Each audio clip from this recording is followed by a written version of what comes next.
This is Dr. Stewart from Timonian Foot and Ankle Center, and today I'd like to talk about fractures. What is a fracture? Fracture is a common term that you may have heard of, but you may not be sure exactly what it is. And simply put, a fracture is a broken bone. When a bone breaks or splits, we refer to that as a fracture. And there are fractures that can occur across any bone in the foot and ankle, in fact, any bone in our body. We're going to talk specifically about foot and ankle fractures today.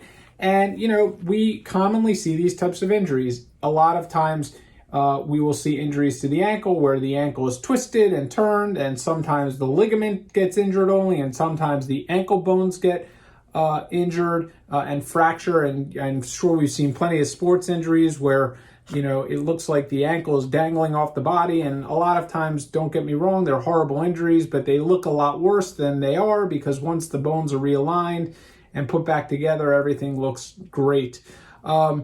Fractures of the toes, common injuries. We frequently will hear people come in and say, I think I might have fractured this toe in the past. I stubbed it, I hurt it, it swelled up, but I didn't really come in to do anything about it because I didn't think there was much to do.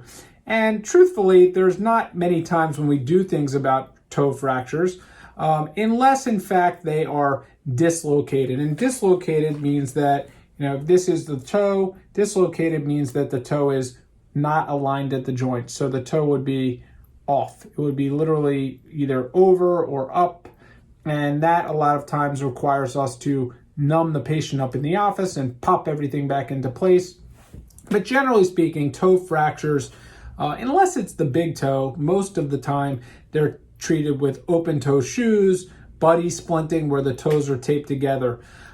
There are fractures that can affect the metatarsal bones, and there are all types of fractures. And I'm just going to highlight some of the types of fractures that we see in our practice and just give some education on some general fractures. So let's take a look at our first fracture, and we're going to look at a fifth metatarsal fracture. And if we bring our camera over here, we can see there's a fracture here on what's called the fifth metatarsal bone. And the fifth metatarsal is one of our metatarsal bones. The fifth one is on the side bottom of our foot, middle portion of our foot, and there's a tendon called the peroneal brevis tendon that inserts right there. And when the foot twists or rolls out like an ankle sprain, you commonly can get this bone pulling off called the fifth metatarsal base. And fifth metatarsal base fractures are very common. This is a non-displaced fracture. So we can see this through and through fracture, meaning the bone broke through and through. Keep in mind, x-rays are two-dimensional images, but we can take multiple views, but we're just looking at this one image, and it almost looks like someone just kind of cut through this with a saw. And that's something we call a non-displaced fracture. So a non-displaced fracture basically means that the bone broke, but it didn't really go anywhere. And the nice thing about fractures in general, again, there are always exceptions to the rules, is that fractures typically have a very predictable timeline on when they'll heal. And that, of course, assumes patients are being compliant and patients are managing their comorbidities like diabetes or vascular disease, or their weight and they're not gaining weight and putting more pressure on their foot, or they're not running on an injury when they know it's not going to heal. But assuming that the guidelines are followed properly, these fractures typically take about 6 weeks to heal. And that can be a fracture that happens from an injury, or that can be a fracture that can happen in the operating room from us cutting bone to try to correct it when we're correcting bunion deformities or metatarsal deformities or toe deformities. When we cut these bones to correct them, we know that the healing time is typically about 6 weeks for fractures to heal. These non-displaced fractures generally respond very well to conservative care with immobilization with either a walking boot or a surgical shoe in conjunction with rest, ice, elevation, and limited physical activity. Other types of fractures that we see, which are a little more complicated, are dislocated fractures. So we're going to go back to our computer and take a look at a fracture here. This is a fifth metatarsal that was what we call a comminuted fracture. And a comminuted fracture means there's multiple fracture fragments. There's this fragment here. There's a small fragment here. There's another fragment here. And you can see that this is shortened significantly. And because this is shortened significantly, we know that if it heals in that position, they're going to throw all this weight here. And this really needs to be surgically repaired. And what we did in this particular case is we took this patient to the operating room and we repaired this fracture, and we put a low profile plate and screws, and we brought this back out to length, and we can see that this has healed. And these screws and plates will stay in the foot indefinitely. That's a common question that we will get is, do the screws and plates need to come out, whether it's elective or non-elective surgery? The answer is, unless the screw or plate is causing a problem, there's no need to take it out. There's no need to start doing additional surgeries, making more surgical incisions, running the risk of complications unless it's necessary. However, implants do move. Just like we have nail pops in walls, screws can move. Sometimes our bones will resorb around the implant will loosen up a little bit, and if that occurs, they can come out. Sometimes our bodies will have an adverse reaction to implants. You don't know that you're allergic to something sometimes until you're exposed to it. So very rarely will people have some of these reactions, and screws need to generally come out if they're problematic, and in general, screws or plates or any other implants will stay in as long as they're not problematic. Another fairly common injury that we will see in our office is what we call a Lisfranc fracture dislocation. This is a pretty interesting type of injury, and we see this a lot in athletes. We see it in motor vehicle accidents, horse riders. I'm sure a lot of people have heard of a lot of NFL players or football players being injured with Lisfranc injuries.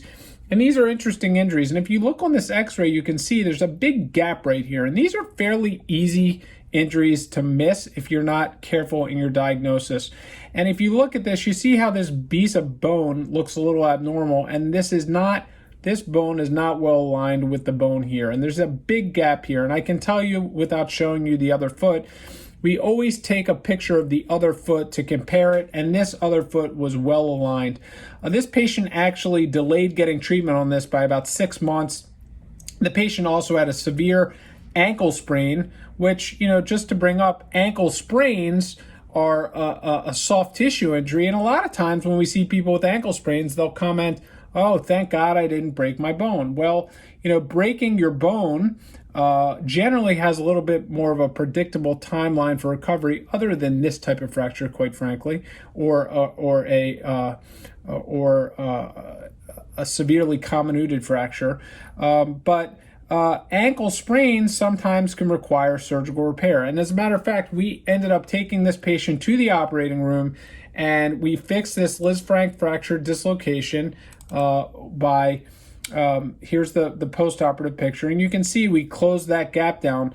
The patient had a lot of pain and arthritis in the joint, the first metatarsal cuneiform joint. We were able to squeeze in a lot of these implants. We put some screws across here.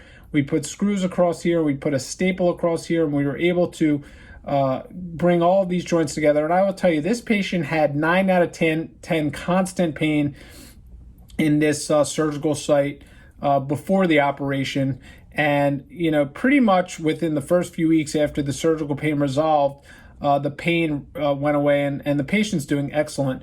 And these fractures do have a reasonably high risk of chronic pain. However, this patient's doing excellent, and we did repair her ankle at the same time by repairing the soft tissue. So that's a really good example of how these fractures can be reduced. And these types of fractures have to be carefully evaluated. Now, another common fracture that we will see in the office is a stress fracture. This is a very common fracture, and these are very common fractures in people that do a lot of walking, people that are on their feet a lot, people that do a lot of running. And if you look at the third metatarsal bone here, we can see this crack in the bone. Okay, we see this little crack right here, and then we see this kind of hazy tissue on the outside, this white tissue, which actually represents bone that's forming. We call this a hard callus bone formation, and that's actually holding the bone in place. And a stress fracture, unlike a true fracture where the bone breaks through and through, a stress fracture just means the cortex or the outer rim of the bone breaks, and that bone does not displace. And the reason this occurs is because we have a very short first metatarsal here, and we have longer second and third metatarsals, and instead of the weight being on this bone more, it's landing on this bone. And sometimes these patients will have tight calf tissue, and they'll increase the load on their forefoot. And these fractures generally heal with rest ice, elevation, eliminating walking, running, hiking, losing weight, avoiding barefoot walking. And we have to consider that once these fractures occur, these patients are definitely at higher risk for having recurrence of these fractures because their anatomy has not changed. And there are only two ways to change anatomy. We can change anatomy with surgery, or we can change the way that the foot functions, the biomechanics, by using custom foot orthotics. And of course, that is the preference when you're treating something after you get over the acute stage of treating the fracture. We would put a patient like this into a custom foot orthotic to redirect the weight back to this first metatarsal and offload the other metatarsals to reduce recurrence. So fractures can happen anywhere in the foot and ankle, in the toes, the middle of the foot, the metatarsals, the heel, the ankle bones, and they can vary in their treatment depending on the degree of injury. And we're happy we were able to share some education on fractures. If you'd like to learn more about fractures or have a fracture of yours evaluated, please fill out a submission request for an appointment on this page, or feel free to give the office a call. Thank you.